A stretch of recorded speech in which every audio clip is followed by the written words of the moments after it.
Medrash also says, as Rabbi Shimon Bar Yochai said, this is from Deuteronomy, whence can you prove that if Israel has been short even of one man, the divine presence would not have revealed itself to them?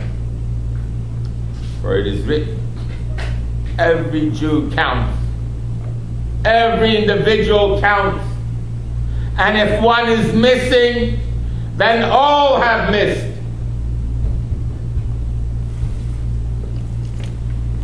For it is written, for on the third day, Hashem will come down in the sight of all the people upon Mount Sinai. It depended on the participation of every single Jew. Absolute unity can only be when we all stand together as one. We may be tall, and we may be short, and we may be colored, and yellow, and whatever it is. Judges, simpletons, water carriers, but we are one. Ezra made a regulation for Israel, Ezra the scribe, that they should read the curses in Leviticus before Shavuot. That was a decree that Ezra made. So says the Talmud in Megillah. Because it accentuates to us the connection between the portion of the Hukotai, if you go in my statutes, and the receiving of the Torah. We must therefore increase, especially in these days, the days of Tammuz, the days of Lag Bomer. 16 days, 16 years have passed since that day. In our generation, which should be, and we hope and pray it is, the heels of Mashiach, another theme emerges. You can hear the sound. Rabbi Shimon Bar Yochai had a special role in the future redemption, as we find in the Zohar.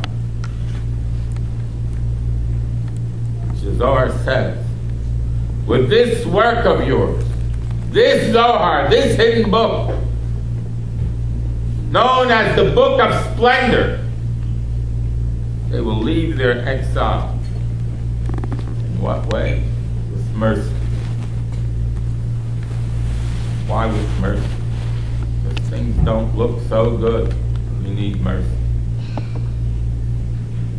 In other words, it is the role of the teachings of the Zohar and Chassidus to effect the redemption of every Jew, together with the liberation of God's exile himself, the Shekhinah, as Rabbi Shimon Bar Yochai taught,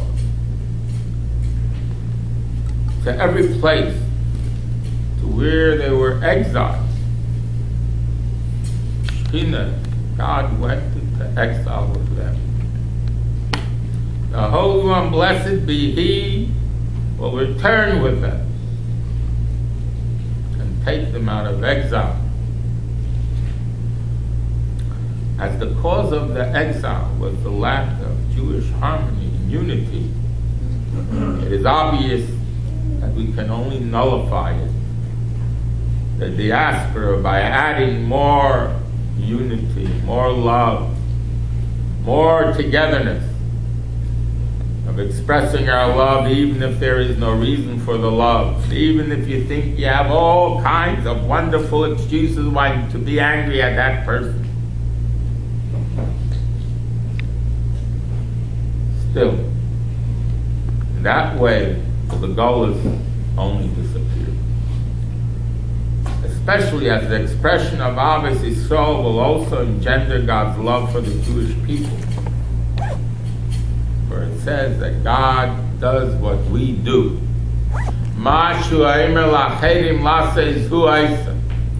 That what He tells others to do, Jewish people and humanity, God Himself does. And if he commands us to be Ayavei Yisrael, to show unity and love, then he will show unity and love to us. He is the friend to the Jewish people, and we are precious in his estimation. I have loved you, says Hashem. A quote from Malachi. When God reveals his love to the Jewish people, he then redeems them without delay. How can we actually and practically therefore express and reveal our Ahavas Yisrael? Here we are, we're all sitting around here. What are we supposed to do? What can we do, practically speaking? Jewish unity. What? Wave a wand? The answer is when Jews gather in one place, around one table, as one man and woman with one mind, with a goal and purpose of encouraging and strengthening their harmony and especially increasing Jewish unity and Ahavas Yisrael. And when such a gathering is held in conjunction with a festive meal on Gimel Tammuz, including the toasting of L'chaim, L'chaim, L'chaim, to life on wine, this increases Jewish unity. As the Talmud says, great is the mouthful, Gedaylo Legima, food or drink, not words, food or drink, that it draws near those who are distant. But we have to try and figure out a way how to get everyone to sit at a table and drink and eat together. It's easier said than done, but Jews like to drink and eat.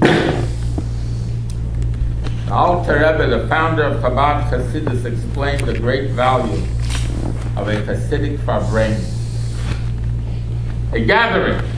The word Farbrengen means far, bringen, bring, in Yiddish means to bring us closer, bring him. So weird, to a place where he wasn't. By citing the following parable, he said, when a father sees the conduct of his children, and he sees a conduct of love, brotherly feeling, peace and friendliness,